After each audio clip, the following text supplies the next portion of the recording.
There was another reference in the book that I found interesting because I'd never heard this comparison before. But you talk about really the first story of EMS being a biblical reference where Jesus is telling the story of the Good Samaritan. And I've never heard it put that way before, which I think is really interesting. And he tells this story in answer to a question. A lawyer's asking, how do I gain eternal life? And Jesus tells the story about the Good Samaritan. Can you kind of tell us about that comparison? Yeah. So, I wanted to, in order to write this book, in order to say what these guys are doing was revolutionary, I needed to explain what had come before and for how long it was that we had been trying to get this right. I mean, if you think about it, Peter Safar writes the Freedom House training manual in early 1960s, puts it into practice in 1967. Since that time, there's not been a moment, there's not been a single second where there haven't been paramedics on planet Earth.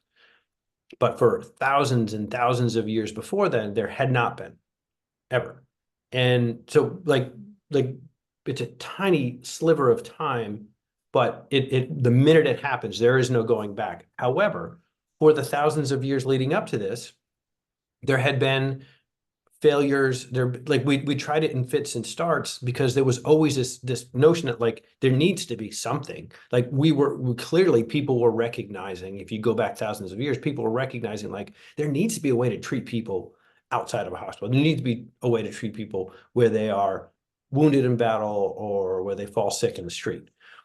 And so I wanted to really show just how revolutionary this was and how it was the cap of this sort of human ambition for so long. So I start going, doing research on all the different things that had happened through the centuries, all the different ways that various versions of EMS were tried. And I don't remember, I wish I did. I don't remember the moment it came to me. But at some point I was like, isn't that, I went to Catholic school, so, I always had to do a religion class. And so, I was familiar with the Good Samaritan story. But if you think about it for a second, you have this guy who's walking down the street and he gets beaten up and he gets robbed and he gets left on the side of the road. And somebody else happens along, and this somebody else has a donkey and he's got some oil. And so he olive oil, and he happens upon this robbed and beaten man on the side of the road, and he stops and he cleans his wounds and he rubs it down with olive oil, which, okay. Medicine changes all the time. Who knows? Maybe in 3 years we'll be rubbing everybody with olive oil. But nonetheless, once upon a time we used tons of atropine, in arrests. But he finds this guy, he cleans his wounds, rubs him with the oil, and then he tosses him over his donkey, which is maybe 2 steps above some of the ambulances that I drove through the years. You definitely don't have to worry about the donkey, losing a wheel as you're driving down the highway. And he tosses him on his donkey, and then he takes him to a hotel where he's going to recuperate. If there's a better example of a paramedic than drive up on someone who's injured, treat the injury, transport them to a place where they can heal. I don't know what it is. That is literally the basic job. And so I thought, man, that's how far back this goes. That for literally since the time of Jesus, people have been talking about how do we do this? And then you move forward from there and you realize that it never stopped.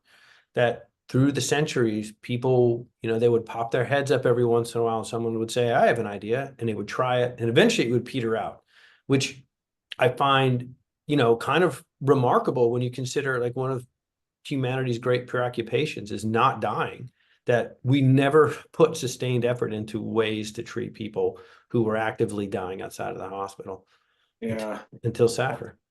Yeah, and you talk about the white paper, which I've heard talked about before, but published in 1966, and how they talk about the fact that if you got shot in Vietnam, you're actually more likely to survive than if you're shot in the U.S., because in Vietnam, you've got a military guy next to you that's trained in some kind of first aid and can actually stop the bleeding. That's a remarkable statistic. That it's crazy. It took until the 1960s to start establishing something more formal with training and all that stuff.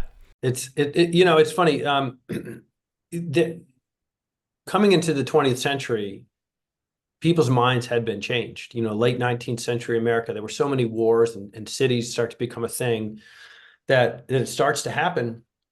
And then through the early 20th century, it's growing. And then World War II comes, and it all just gets, cast aside, because every person, every bandage, every vial of morphine is required for the war effort. So hospitals just jettison these systems, and they filter their way down to police departments, to funeral homes, to volunteer agencies. And this thing that had started to grow was just left to die. And then suddenly you have doctors coming back from Vietnam who were, operating on or treating patients who had been handled in the field by corpsmen. And they were like, wait a minute, how is it that you've got something in a jungle that's significantly more advanced than what you have in San Francisco? Like, this doesn't make any sense. This needs to change right away. Yeah.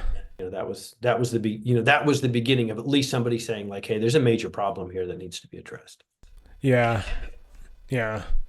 I think it's also interesting, the early emphasis on intubation that you describe in the book, and how some of these physicians that were leading this had personal experiences where intubation would have made such a huge difference in their personal lives. Family members could have been saved if there had been somebody pre-hospital that was capable of doing that skill. And at least when I was practicing, that skill was kind of held above all others. We were all judged each other based on our ability to intubate. If you rolled into the ER and your patient wasn't intubated, you knew you were going to be judged by the ER staff, the other paramedics standing around. And really, we focused and emphasized intubation to a fault, really, in cardiac arrest. Before putting the pads on, people would be intubating patients and things like that. And so I've kind of seen the importance of that skill lapse over time as they have these other easy to insert airways, and, they're like, hey, we need to be doing good quality CPR, no more pausing CPR for 30 seconds to try to intubate somebody. Did you see a similar kind of experience with intubation when you were in the field, that, everybody would judge each other based on this skill, and that we kind of held it above a lot of other things? Oh yeah. I mean, and that lasted until the end. I'm not above doing that. I mean, it's an important skill, but it's also a skill that you can really screw up. So, like, if you're going to do it, you need to be really good at it. And I think but if you're going to use it and you're going to give it that level of importance, you also need to provide people with the training to make sure that they're doing it right, that they're not just out there like desperately trying to get it to prove themselves. But, when I first showed up, they used to do the stacked shocks, which, changed over time. They realized, like, oh, well, I'll just get the shock and start, working on these compressions. And it was, became different, like slowly turning up the joules and all this other stuff that you would do. But the innovation was like right up there with that. I mean, that was the first thing that you started working on, was like, oh, let's get this tube going. And I 100%, was on the scene of like a stroke patient who was unconscious and obtunded. And, there'd be someone like delaying a scene time because they're trying to get this patient intubated as they're vomiting. And it's like a nightmare. Or, the whole like nasal intubation craze that was part of, I think was a remnant of previous generations that was just dying out when I arrived. And, I think part of that was nobody really believed the combi tube was a good device.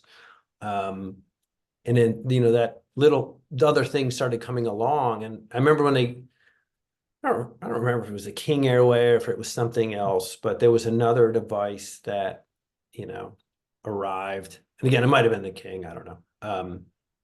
And it was the idea was like, oh, see, now it's not even a big deal. Like, we're going to stop carrying combi tubes. We're going to have this airway, and it's just as good. So just go ahead and put that in. And so when it first arrived, I was like, okay, like I'll bite, I'll try this. And we ran an arrest. I tossed it in. It was easy enough. Although I do find with those things, generally speaking, like they have a tendency to want to come out. So, like, what I mean? Like I didn't love it, but I was like, hey, they've really sold us on the potential for this thing. And I got to the ER, and I mean, the moment I was there, they were like, whoop, out it came, and they intubated. And I was like, well, then what was the point? Like, if that is not, if the hospital doesn't consider that to be the definitive airway device, then why should I consider it to be the definitive airway device? So I'm just going to go ahead and keep intubating, which to me, the message there was get more training, be a better medic, know how to get a tube. But, luckily, also, in conjunction with that, I think was a growing recognition that in a lot of cases, really the important thing was like compressions or early shock or just speed. Like, dear God, do not sit on scene with a stroke patient trying to intubate, just so you can roll into the ER, but all seeing those 20-minute scene times, we were like, guys, like, what are you doing? Yeah, I totally agree with you. I think that I feel like the response to delaying scene times for intubation or making too many attempts or whatever, instead of increasing training and increasing your effectiveness, they've gone away and they're like, just shove this other thing in there. It's dummy proof. The EMTs can stick it in there. And instead of like, some patients really need a tube. And and you're right, we still immediately pull these things out and put an ET tube in them. And so I feel like we just need to increase the training, not take a skill away that I think is kind of foundational to EMS, which I found really interesting in that book. I don't want that skill to get taken from EMS. I just feel like the training just needs to increase so that they're doing it at the proper time and not delaying things, and doing it when it's that step, in a cardiac arrest. Don't do it right away. But I hate to see a skill that I think is so important and foundational taken from them. And unfortunately, if you don't intubate a lot, that skill does lapse. You can only do it on a dummy so many times. You need to be doing it in the field. And I hate to see that skill tend to lapse a little bit in recent years. But yeah, I'd be hopeful that with, digital technology and stuff like that, those things might be better. I was at some conference not that long ago, and they had one of those digital scopes where there's a camera in there and you can see it, which is very cool. But, somebody should be capturing that footage, that stuff should be trained. Like, even if you're not actively doing it, how great would it be if somebody put together like an hour-long video of all the melon patties, like, this is it, like the full scale. And this is like, when here's this guy opening up to this, and here's this guy opening up to this, and you just time and time again, you see the mouth, you see the airway, you see the cords, because really that's the physical. Like, any clown can take a laryngoscope blade and sweep up and left. The question is like, what are you expecting to see when you sweep up and left? Are you prepared for what you see and what it means? Like, does it mean that your blade needs to go deeper? Does it mean you need to pull your blade back? Were you anticipating that this guy's like neck and face were going to provide this kind of situation? I mean, I remember this friend of mine, the first person I knew who started flying, he's like, I asked him, I was like, so, what's it like? He's like, God, we spent so much, because they do RSI and we didn't do RSI. And he's like, we spent so much time talking about anticipating what you're going to see before you RSI, so you're not surprised. And it occurred to me that, like, even in an arrest, how often are you surprised? You stick your blade in, you're like, I'm not 100% what I'm looking at right now. yeah, Like, this is, you're on the floor. You're in a really difficult position. You're trying to like lift and peak, and maybe this is a big person and people are walking around. And again, like, your partner is putting on the pads and you hear like the bee-doo, bee-doo, bee-doo as your thing's charging up, and you're like, man, I better, I don't have a whole lot of time before I'm going to get zapped into oblivion. And you're really hoping to see what you're expecting to see, but sometimes you're not. It would be awfully nice to know what that means and to have been expecting that. And so to hear that from him, I realized like, oh, that's almost like step one, is like, what do I think this is going to look like when I get in there? And how am I going to navigate that? And, Yeah, I'm hopeful with the video technology as it gets cheaper and cheaper that hopefully it'll get incorporated a lot more in EMS, and the ability to record, because it's also definitive evidence that you put the tube through the cords. I mean, it's a great confirmation step, and you can put that in your report and say, hey, here's the video of me putting it through the cords. If something were to happen later on, that you at least were successful. But hopefully that technology will move more and more to EMS, and they can use it for training purposes. That'd be nice. I want to make just one final point about American Sirens, and not gloss over the fact that these first paramedics served this neighborhood, The Hill, which was a primarily black, underserved area. And these men that started at Freedom House were all black men themselves. A lot of them struggled with purpose, and Freedom House gave them this purpose and ambition to serve their community, despite a ton of opposition from the local government at that time, among a ton of other opposition. Can you speak a little bit to kind of the purpose that it gave them and the importance of Freedom House and its initial role in EMS? Yeah, I mean, in terms of purpose, one of the quickest ways to sum it up would be that, Black people in the city of Pittsburgh in the 1960s were described in the press as unemployables. So if you think about that for a second, they're not saying unemployed. They're saying can't be employed. And so the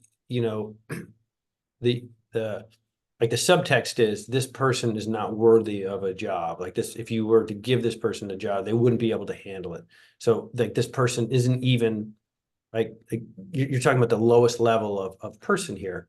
And that's really like kind of a shocking thing, but that was the world that they were living in, is that they were being told, like, you really have almost no value to the rest of us at all. And then they arrive in the back of an ambulance carrying out this brand new type of medicine that is going to change how people are saved around the world. And it was designed by the father of CPR, a guy who will be nominated 3 times for the Nobel Prize in Medicine before he's dead, one of the preeminent minds of the 20th century. And they're the ones who are leading this revolution. I mean, to go from you're not worthy of anything to you're going to be entrusted with this incredibly important new branch of emergency medicine is really incredible. And not least of which, you're going to be providing it to your neighbors who before you came along had no hope for any sort of medical. So not only are you going to be saving people, but you're going to be saving the people around you. You're going to be saving the people you love, which is really an incredibly important thing. So that was kind of the world that they were coming from. But again, none of this exists. The first call that they run is in the immediate aftermath of the assassination of Martin Luther King Jr.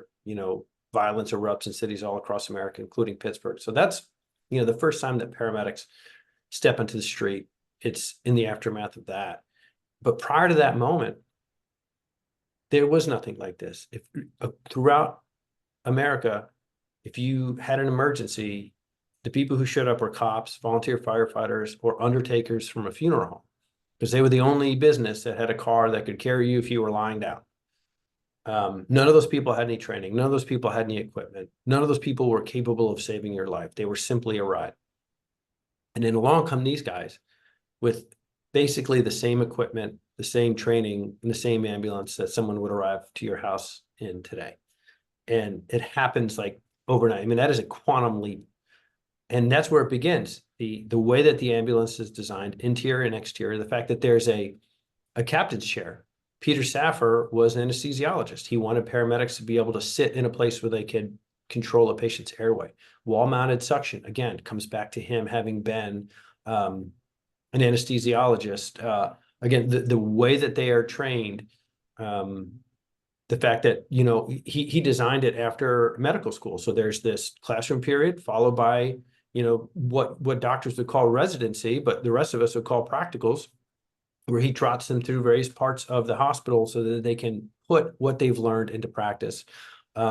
The notion of a medical director, he comes up with that idea. It's like, they probably need a doctor that's working with them closely, going through protocols, changing things, updating things, making sure that they're doing everything that they could be doing.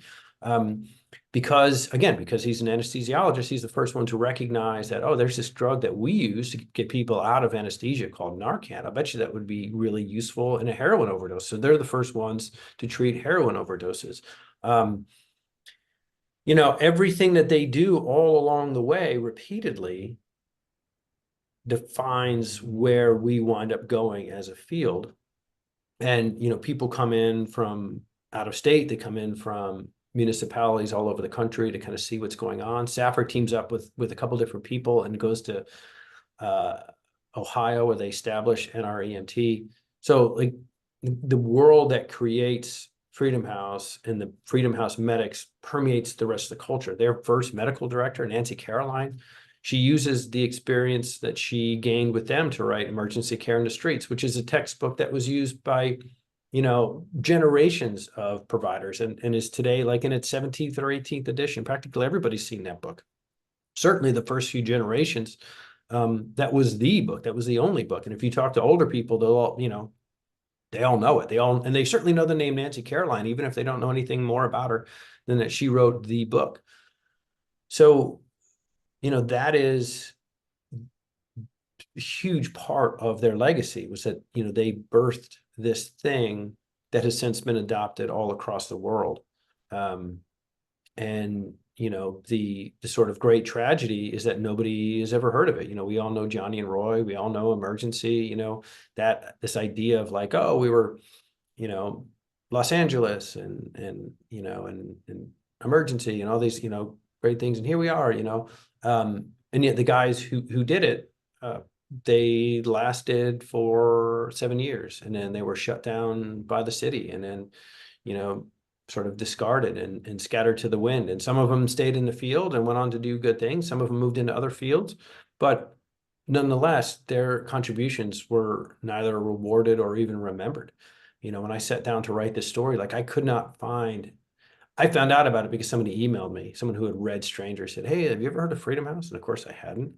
So I started looking it up because I didn't even know what those two words meant, Freedom House.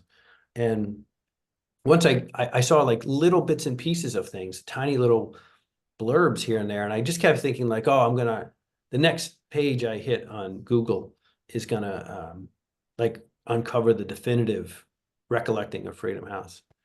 And it just did not appear anywhere, like the full story of who these guys were and what they had done and what they had gone through and what debt we owed them, both as a field and just as a society, because, your neighbors don't need to be on an ambulance to benefit from the fact that there is one there.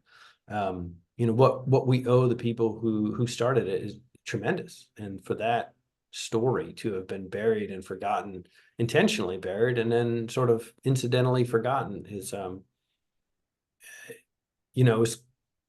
it was crazy. It was one of those unbelievable things. I thought like, this needs to be corrected. The record needs to show who these guys were. Yeah, I mean, it's a phenomenal narrative about the history. It should be required reading in paramedic school because, I mean, there's so many things in there that are just so foundational that are still in place today. It's crazy that it all started, then and there, and these people that were pioneers in it. I think it's super important to chronicle that. So, Kevin, I want to get you out of here on time. I really appreciate you taking the time to be here today and talking about your books and all your experience and everything. I think it'll be very helpful for people. And if you guys haven't read A Thousand Naked Strangers or American Sirens, I highly recommend the books.